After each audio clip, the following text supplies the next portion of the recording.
Ce matin-là, à 6h17, mon mari m'a envoyé un message, changement de programme.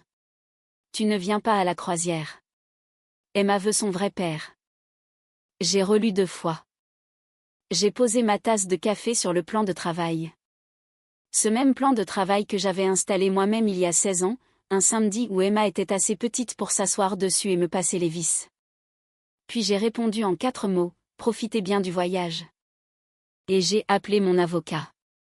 Je sais ce que ça peut paraître. Froid. Peut-être pensez-vous qu'une femme devrait se battre pour sa famille, hurler sur son mari, débarquer à l'aéroport pour faire un scandale. Je n'en avais pas la force. 23 ans de vie commune vous enseignent que la bataille était perdue bien avant que ce message n'arrive. Vous ne le savez simplement pas encore. Je m'appelle Daniel Mercier. J'ai 59 ans. Je dirige une petite entreprise de rénovation immobilière en périphérie de Lyon. Et jusqu'à ce matin-là, j'aurais juré avoir un bon mariage. Pas parfait, mais bon. Le genre où l'on n'examine pas les choses de trop près, car le faire semble être un manque de reconnaissance.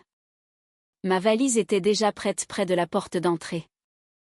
La coque rigide bleue, celle que Marc m'avait offerte pour Noël il y a 2 ans parce qu'il disait que mon vieux sac de sport avait l'air de sortir d'un film de guerre.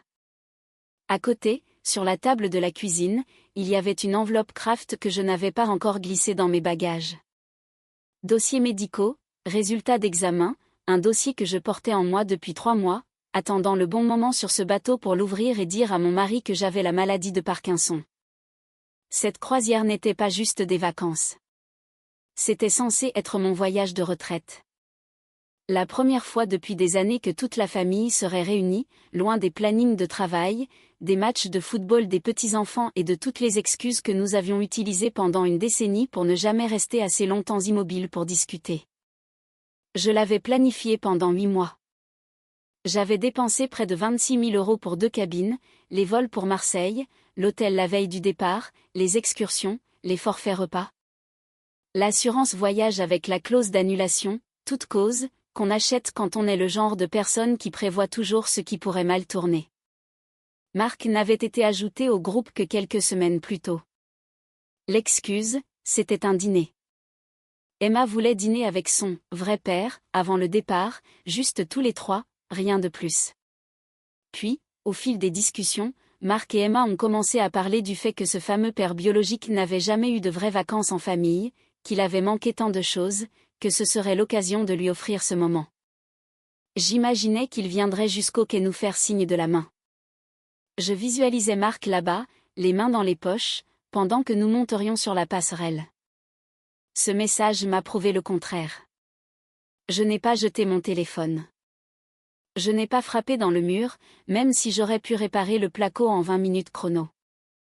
Je suis juste restée dans ma cuisine à regarder cette valise bleue. Et j'ai pensé à quelque chose qui ne m'était jamais apparu aussi clairement.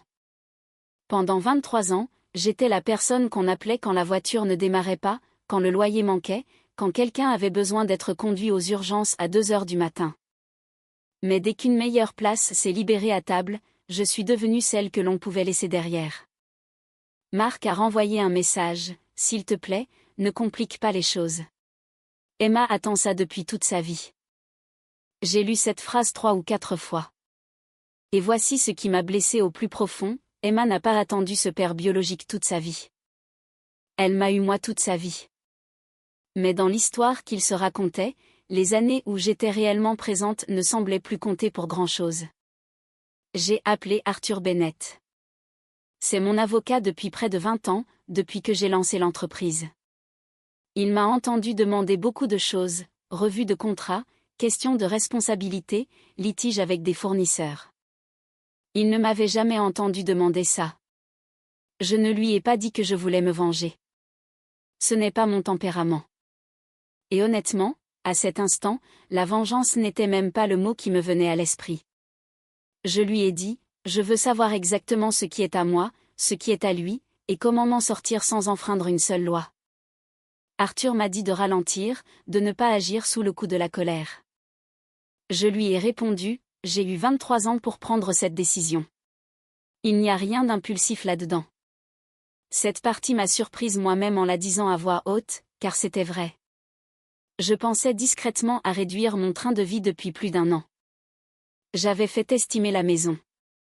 Je savais, pour avoir vérifié des mois avant tout cela, que la maison était à moi.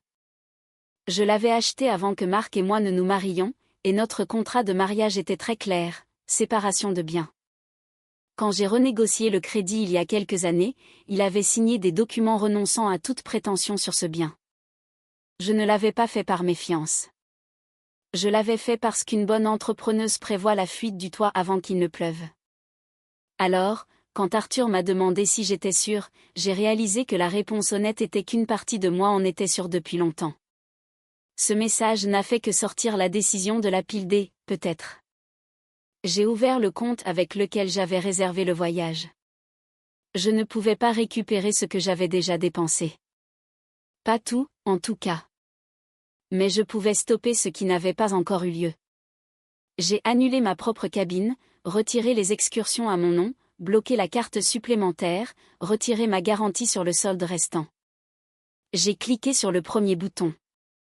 Mon téléphone s'est allumé presque instantanément. Le nom de Marc remplissait l'écran. Je l'ai retourné sur le plan de travail et je ne l'ai pas touché. Au moment où leur avion a quitté Lyon, il croyait encore avoir simplement remplacé une passagère. Il n'avait aucune idée qu'il venait de perdre celle qui tenait toute la croisière, et toute leur vie, ensemble. Je ne pouvais pas annuler tout le voyage. Marc et Emma avaient réservé leur propre cabine séparément avant même que le père biologique ne fasse partie de la conversation. Leur billet était donc intouchable. Mais une grande partie, le forfait dîner, les excursions, l'acompte de l'hôtel avant le départ avait été réservé à mon nom, payé par mes comptes, avec des soldes encore ouverts. J'ai annulé ce qui pouvait l'être, arrêté de payer ce qui ne pouvait pas. L'assurance voyage a récupéré une bonne partie, bien que ce ne soit pas la totalité. Je ne vais pas faire semblant de ne pas avoir ressenti une petite satisfaction en voyant ces chiffres. 26 000 € ne disparaissent pas sans douleur pour personne, entrepreneuse à la retraite ou non. Mais il y avait quelque chose de presque libérateur là-dedans aussi. Je savais que j'allais perdre un peu d'argent. Pour la première fois depuis longtemps, j'étais prête à payer pour le privilège de ne plus être utilisée. Marc a appelé depuis l'aéroport. 1 fois, 2 fois, 6 fois. Les messages ont commencé par être doux, « Daniel, s'il te plaît, parlons ». Puis ils sont devenus acides. « Daniel, l'hôtel dit que ta carte a été refusée. As-tu bloqué le compte voyage ? C'est embarrassant. » Embarrassant. C'était le mot qu'il avait choisi. Pas blessé, pas confus. Embarrassant. Comme si j'étais arrivée mal habillée à un dîner mondain. Le message d'Emma est arrivé quelques minutes plus tard. Tu n'as pas besoin de punir tout le monde juste parce que tu es contrarié. J'ai lu celui-là 3 fois. Assise seule dans une maison qui, soudain, me semblait 4 fois trop grande. Pas une fois elle n'a demandé si j'allais bien. Pas une fois elle n'a demandé pourquoi j'étais contrariée. Seulement que mon état d'esprit était gênant pour ceux qu'il gênait. Je ne lui ai répondu qu'une seule fois, tu voulais un voyage avec ton vrai père. Il doit être payé par la famille que tu as choisi d'emmener. Je n'ai plus eu de nouvelles après ça. Le père biologique a fini par couvrir la différence avec sa propre carte de crédit, à contre-cœur d'après ce que j'ai appris plus tard. Ils sont quand même partis. Pendant quelques jours, je pense qu'ils se sont dit qu'ils avaient surmonté ma petite crise de colère et que tout redeviendrait normal une fois rentrés. Je veux vous raconter 3 moments, car lister 23 ans de sacrifice prendrait toute la nuit. Et honnêtement, 3 suffisent à comprendre ce qu'il en est. Le premier, Emma avait 7 ans, avec une fièvre qui ne tombait pas. C'était le cœur d'un hiver lyonnais. Marc travaillait de nuit. J'ai appelé le père biologique. À l'époque, il répondait encore occasionnellement. Rien. Alors, je suis restée assise au bord de son lit à changer ses compresses froides. Et vers 1 h du matin, je l'ai emmenée aux urgences moi-même. Quand elle est sortie du brouillard de sa fièvre qui commençait enfin à tomber, elle a attrapé mon doigt avec toute sa petite main et a dit « Ne pars pas, maman ». La première fois qu'elle m'a appelée comme ça. Le deuxième moment, sa remise de diplôme. J'avais couvert la dernière année de frais de scolarité après qu'elle a perdu une bourse. Je n'en avais jamais fait tout un plat, j'avais juste payé. Le père biologique est arrivé en retard avec un bracelet coûteux et a réussi à finir sur chaque photo. Quand le photographe a dit « faisons en une avec les parents », Emma a tiré sa mère et ce type contre elle. Je suis restée sur le côté, tenant sa toge universitaire sur mon bras comme une employée de vestiaire. Le troisième, la fête des mères, l'année dernière, Emma a publié un long hommage au père biologique en ligne, peu importe le temps perdu, tu seras toujours mon père. Sur le plan de travail de la cuisine, elle m'avait laissé une carte, Daniel, merci pour toute ton aide. Pas maman, juste une personne qui aide. Je suis restée assise avec ça un long moment avant d'en parler à Arthur. Je suis allée dans son bureau et je lui ai dit ce que je voulais, préparer les papiers de séparation. Couper l'accès au compte commun. Confirmer que le titre de propriété de la maison était bien net. Avancer sur la vente. J'y tournais autour discrètement depuis plus d'1 an. Arthur s'est adossé et a demandé « Veux-tu qu'elle revienne avant que nous allions plus loin ?» Elle a pris sa décision avant d'embarquer, ai-je dit. Il a glissé un dossier sur le bureau. Il y a une chose que vous devez comprendre avant de signer quoi que ce soit. Ce n'est pas une déclaration. C'est votre vie qui change. J'ai pris le stylo. Ma main droite tremblait juste un peu, assez pour que la signature soit légèrement déformée à la fin du « E ». Arthur a remarqué. Ses yeux se sont levés vers les miens puis sont redescendus, et il n'a rien dit, ce que j'ai apprécié plus qu'il ne le pensait probablement. J'ai retiré ma main un instant, je l'ai stabilisée contre mon genou. C'est une autre raison pour laquelle je ne peux pas attendre, lui ai-je dit. Il n'a pas demandé ce que je voulais dire. Pas encore, mais je voyais bien que la question brûlait ses lèvres, et je savais qu'avant longtemps, je devrais y répondre pour lui, et finalement pour tout le monde. 3 mois avant tout cela, j'étais assise dans un cabinet de neurologie à l'est de Lyon, dans une de ces salles avec 2 éclairages trop vifs et un poster du système nerveux accroché un peu de travers. Le médecin avait un visage bienveillant et une façon directe de parler que j'appréciais, même si je détestais chaque mot. Les symptômes sont encore légers, a-t-il dit, mais vous devez commencer à planifier les années à venir, pas juste les prochains mois. Parkinson, stade précoce. J'avais moi-même remarqué les signes avant qu'il ne prononce le mot. Ma main qui tremblait légèrement autour d'une tasse de café. Mon écriture qui rapetissait sur les factures au point que ma secrétaire me demandait si j'avais besoin de nouvelles lunettes. Une raideur dans mes articulations la plupart des matins que le café ne calmait pas. Un manque d'équilibre dans les escaliers du sous-sol que je mettais sur le compte de l'âge, jusqu'à ce que cela arrive une fois de trop. Je ne l'avais pas dit à Marc. Pas par manque de confiance.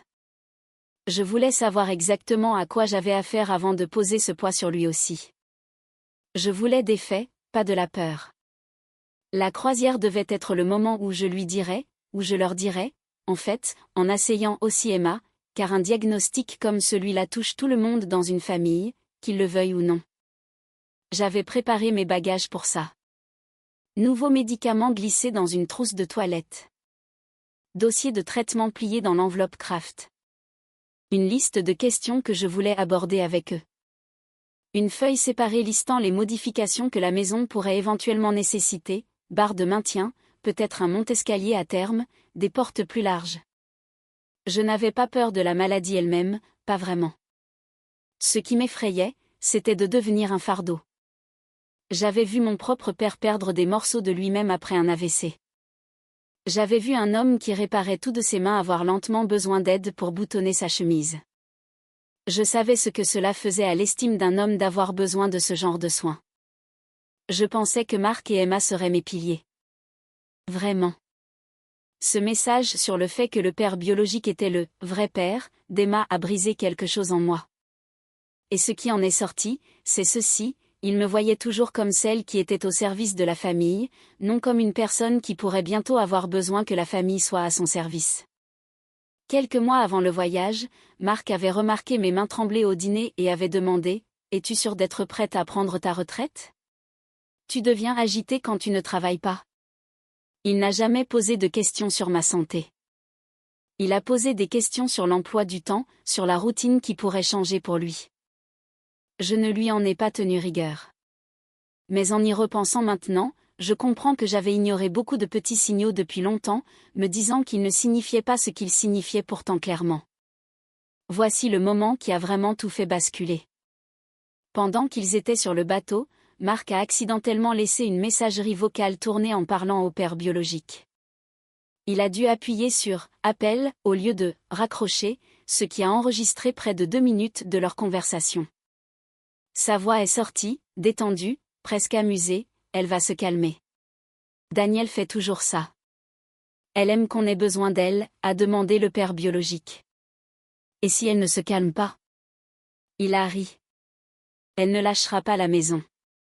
Elle a bâti toute sa vie autour de l'idée de prendre soin de nous. Cette phrase a fait plus de dégâts que n'importe quelle insulte, car il n'avait pas tort sur la femme que j'étais. Il me comprenait parfaitement. Il comprenait juste les parties de moi qu'il pouvait utiliser. Je suis retournée au bureau d'Arthur et j'ai tout signé, autorisation de vente de la maison, papier de séparation, changement de bénéficiaire, révocation d'accès sur plusieurs comptes. Un plan pour transférer une partie de ce que j'avais vers un fonds de bourse d'études pour des apprentis en métier manuel, quelque chose que je mûrissais en secret depuis des années. Ma main a tremblé à chaque signature. Je n'ai pas essayé de le cacher cette fois. Arthur a demandé, est-ce que Marc est au courant pour le diagnostic?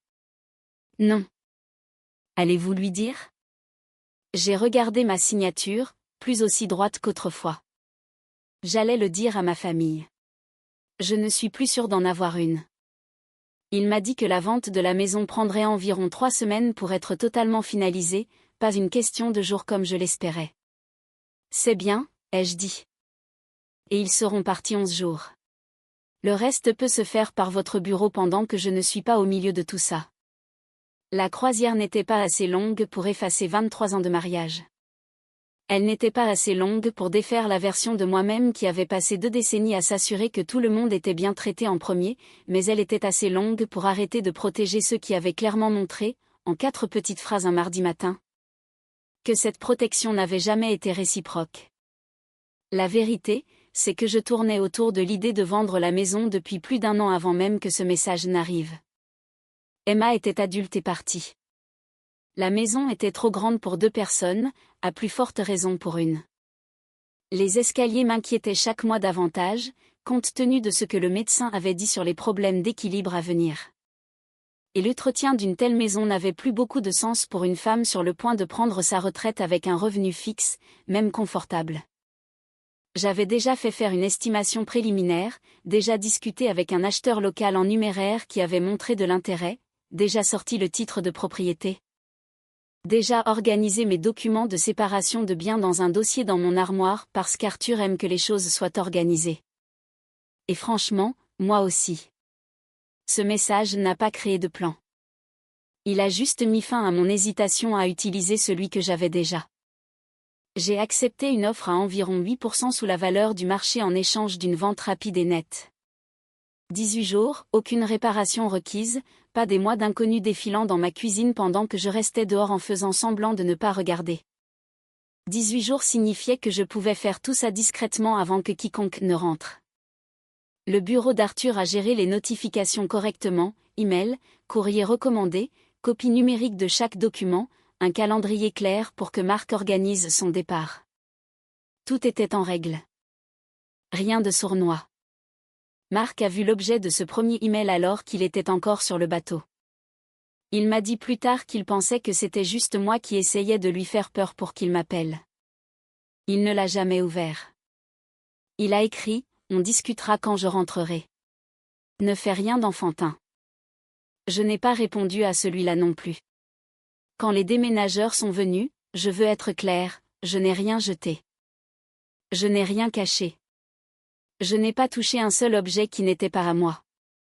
Une entreprise de déménagement professionnel a emballé les vêtements de Marc. Les affaires d'Emma étaient encore éparpillées dans son ancienne chambre. Album photo, ustensiles de cuisine que Marc avait choisi au fil des ans. Tout est parti dans un garde-meuble payé 6 semaines à l'avance. Ce que j'ai gardé était peu de choses, la vieille boîte à outils de mon père, une photo d'Emma à 7 ans, un crayon de charpentier usé que j'avais depuis la création de l'entreprise.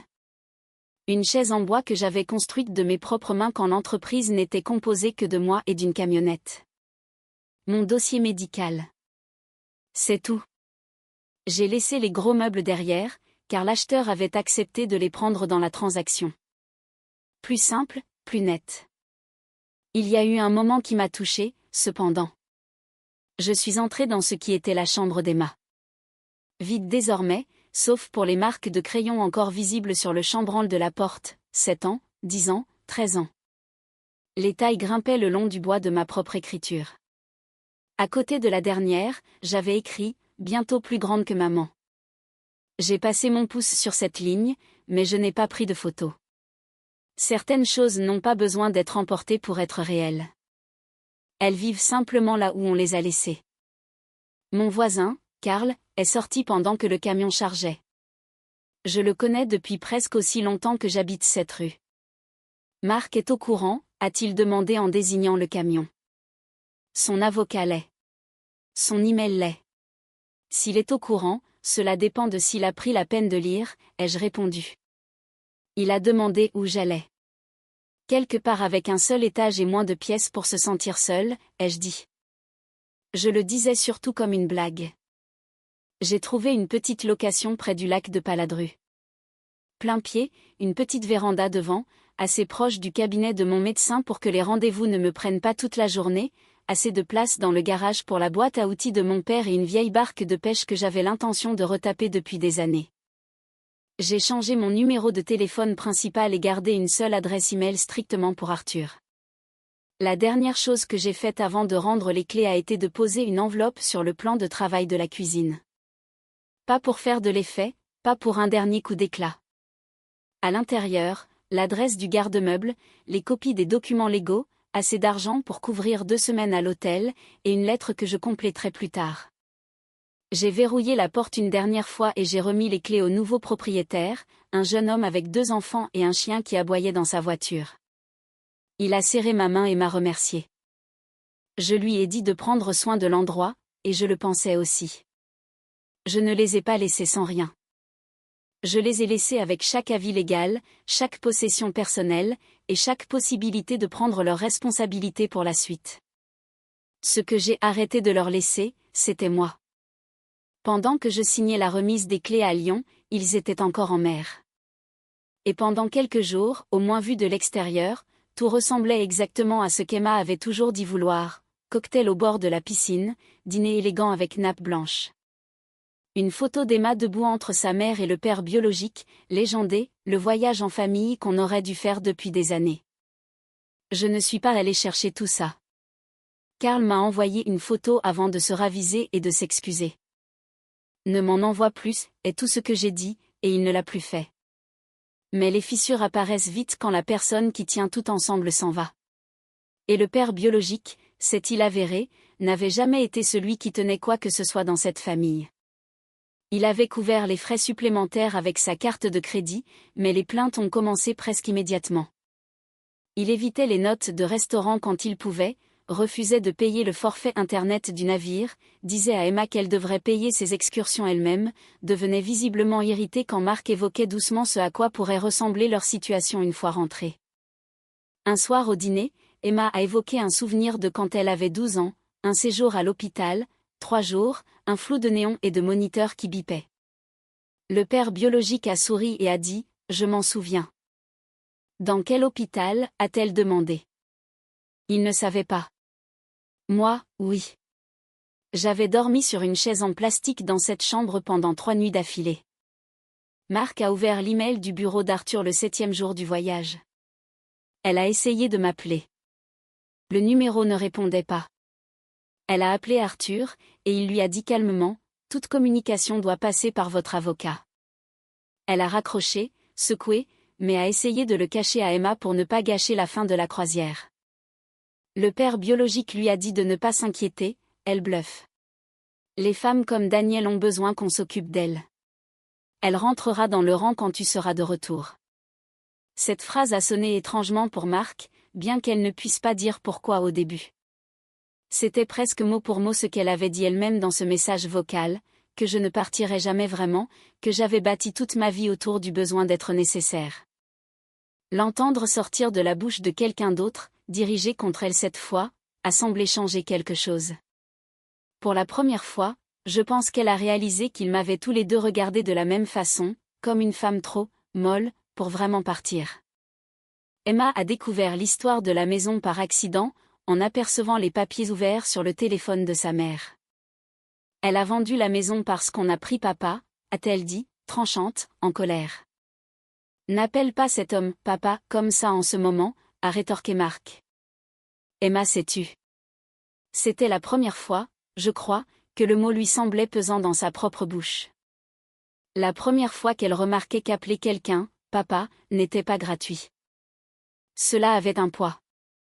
Cela avait coûté quelque chose à quelqu'un toutes ces années, et elle commençait seulement à comprendre qui avait payé. Le père biologique a essayé d'arrondir les angles, ton beau-père essaie de te contrôler avec l'argent. Emma a demandé simplement, où est-ce qu'on est censé vivre? Il n'a rien offert, on trouvera bien une solution, a-t-il dit. Le genre de réponse qu'on donne quand on n'a jamais eu à trouver réellement une solution pour quelqu'un d'autre. C'était, pour autant que je sache, la première fois de toute la vie d'Emma qu'on demandait au père biologique de produire une vraie solution à un vrai problème. Pas un cadeau, pas un dîner, un vrai plan. Il n'en avait pas. Le dernier soir de la croisière, plus personne ne prenait de photos. Le père biologique dormait loin de Marc après une dispute au sujet de l'argent qui, apparemment, était devenue assez forte pour que les autres passagers se plaignent. Marc est resté sur le balcon cette nuit-là à regarder l'eau noire, commençant à comprendre que la maison était vraiment partie. Ce qu'elle n'avait toujours pas compris, pas encore, pas au moment où le navire est revenu à Marseille, c'était que le père biologique n'avait jamais eu l'intention de devenir l'homme pour qui elle m'avait échangé. Il avait seulement eu l'intention d'être l'homme qui se montre pour les bons moments. Ils sont rentrés à Lyon un mardi après-midi. Le père biologique est venu surtout parce que Marc l'y avait poussé. Elle voulait qu'il soit là pour aider à parler à Daniel, comme si c'était encore une conversation qui pouvait se régler par des mots. Le taxi a tourné dans la rue où j'avais vécu pendant plus de 2 décennies. Emma a remarqué en premier, « Maman, c'est à qui cette voiture ?» Une voiture différente était garée dans l'allée. 2 vélos d'enfants étaient appuyés contre le garage. De nouveaux rideaux pendaient aux fenêtres. Le panneau « À vendre », s'il y en avait eu besoin pour une transaction aussi rapide, avait disparu depuis longtemps. Marc a couru à la porte et a essayé sa clé. Elle ne tournait pas. Un homme qu'elle n'avait jamais vu est sorti, calme, presque désolé, et a expliqué qu'il avait acheté la maison légalement et que la vente était déjà bouclée. Marc a appelé la police. Quand ils sont arrivés, ils ont vérifié les documents, confirmé que rien d'illégal ne s'était passé et lui ont demandé de quitter une propriété privée qui ne lui appartenait plus. Il n'y a pas eu de scène avec des meubles jetés sur la pelouse. Pas de serrure changée par mesquinerie. Tout ce qu'il possédait était en sécurité dans un garde-meuble climatisé à 40 minutes de là, payé jusqu'à la fin du mois prochain. Cela faisait de moi quelqu'un de prévoyant, pas de cruel. Cette distinction comptait pour moi, même à distance. Marc s'est tourné vers le père biologique, « On peut loger chez toi jusqu'à ce que ça s'arrange. » Le père biologique vivait dans un 2 pièces, et il a dit sans hésitation, « Mon bail n'autorise pas les invités longue durée. » Pas même moi, a demandé Emma. Je n'ai pas dit ça, a-t-il rétropédalé. J'ai juste besoin d'un peu de temps. Du temps. Ce mot encore. Le même qu'il servait à Emma pendant toute son enfance, déguisé en nouveaux vêtements. Un homme qui s'identifiait comme le nouveau propriétaire est sorti avec une enveloppe. À l'intérieur, l'adresse du garde-meuble et assez d'argent pour quelques nuits d'hôtel. Marc a lu la lettre sur ce qui était autrefois notre pelouse, Emma juste à côté d'elle. Marc, tu as dit qu'Emma avait besoin de son vrai père.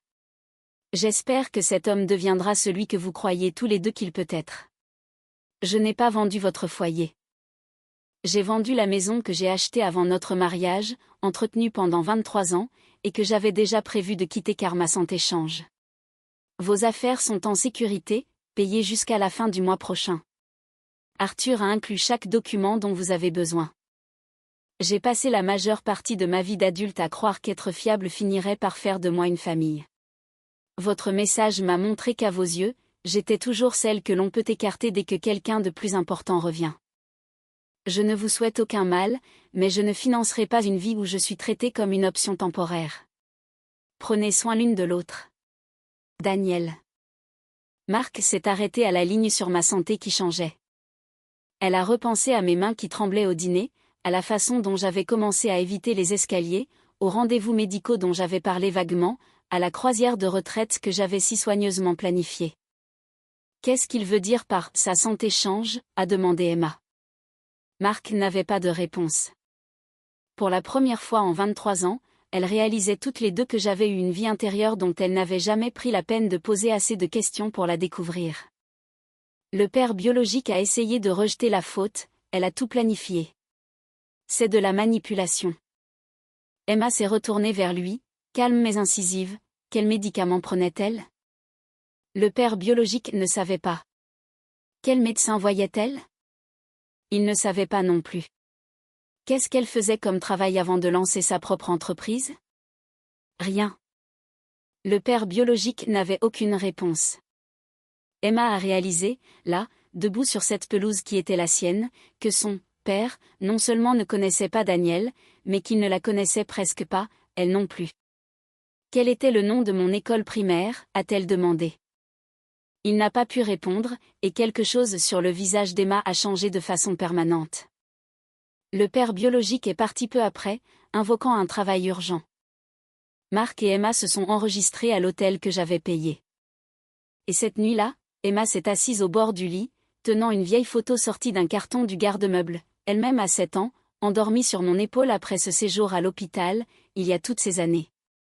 Au dos de mon écriture, ma fille rentre enfin à la maison. Emma s'est effondrée. Elle pensait que j'étais à elle. Marc a posé une main sur son dos, elle ne le pensait pas seulement, a-t-elle dit. Elle l'a choisi. 4 mois ont passé. J'ai utilisé une partie de l'argent de la vente pour lancer un fonds de bourse d'études dans un lycée professionnel local. Pas pour la reconnaissance. J'ai embauché beaucoup de jeunes au fil des ans qui ne pouvaient pas se payer une certification en soudure ou en électricité. Des gamins avec un vrai talent et aucun tremplin. Je savais ce qu'une chance équitable pouvait faire pour quelqu'un comme ça, car j'avais été l'une d'entre eux autrefois. Ils ont organisé une petite annonce dans un auditorium modeste. J'ai été invitée à dire quelques mots sur le travail, sur la responsabilité, sur le genre de vie qu'on bâtit lentement, avec des choses qui durent réellement. Marc a lu l'article dans le journal local et est venu, accompagné d'Emma. Le père biologique est venu aussi, surtout parce qu'Emma l'avait demandé. Elle voulait voir, lui a-t-elle dit plus tard, s'il était capable de se montrer présent pour quelque chose qui n'était pas facile ou commode. Après mon discours, Marc s'est approché de moi à travers la foule. Elle ne s'est pas mise à hurler. Sa voix était basse, contrôlée. Tu avais assez d'argent pour donner des bourses à des inconnus, mais tu as laissé ta femme et ta fille dans un hôtel. Je vous ai laissé un garde-meuble, un avis légal et 2 semaines d'hôtel, ai-je dit. Ce que j'ai arrêté de vous donner, c'est un accès illimité à ma vie. Elle a dit que je les avais humiliés. Non, lui ai-je dit.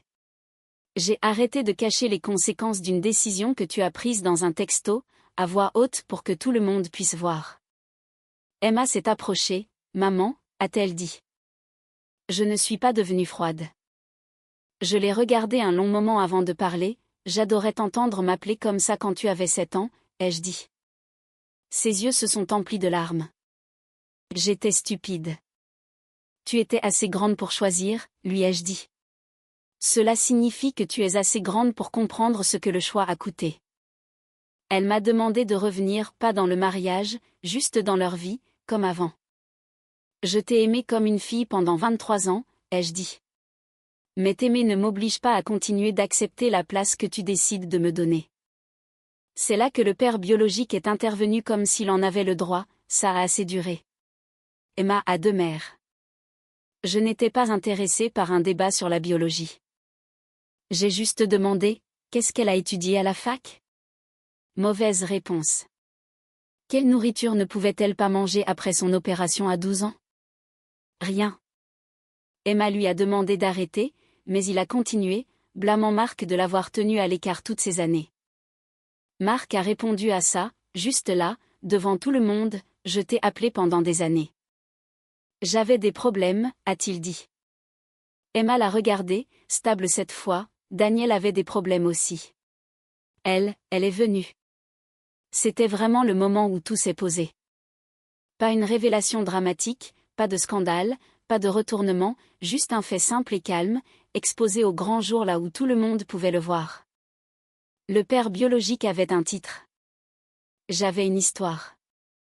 Et un titre, s'avère-t-il, ne soutient pas une famille tout seul. Emma a demandé des nouvelles de ma santé, doucement cette fois, comme si elle voulait vraiment savoir plutôt que d'avoir besoin de quelque chose de moi. Je lui ai dit la vérité, Parkinson, stade précoce, gérable pour le moment. Traitement déjà en cours. La réaction de Marc a été rapide, alors laisse-nous t'aider. Vous n'avez pas le droit de devenir mes aidantes parce que vous vous sentez coupable. La confiance ne se reconstruit pas en une conversation sur un trottoir. Je n'ai pas fermé la porte totalement, cependant. J'ai donné une adresse à Emma, une boîte postale. Pas mon domicile. Écris-moi, lui ai-je dit. Ne demande pas d'argent. Ne me demande pas de réparer quoi que ce soit. Dis-moi juste qui tu es quand tu n'as besoin de rien de moi. Elle a hoché la tête, les larmes coulant, et je me suis retournée vers les étudiants, attendant de prendre des photos avec la femme qui avait aidé à financer leur diplôme. J'ai croisé le regard d'Emma du coin de l'œil, me regardant me tenir au milieu de ces jeunes qui savaient exactement ce que j'avais fait pour eux et pourquoi. Je pense que c'est la première fois qu'elle m'a vraiment vue, non pas comme la femme qui réparait les choses pour sa famille, mais comme une femme à part entière, debout sur ses propres jambes, valant quelque chose indépendamment de ce qu'elle pouvait fournir. Une année a passé. Je vis toujours dans cette petite maison près du lac de Paladru. La vie n'y est pas parfaite. Certains matins, ma main tremble plus que d'autres. Certains jours, les médicaments me laissent confuse et lente. Et j'ai dû apprendre à la dure comment.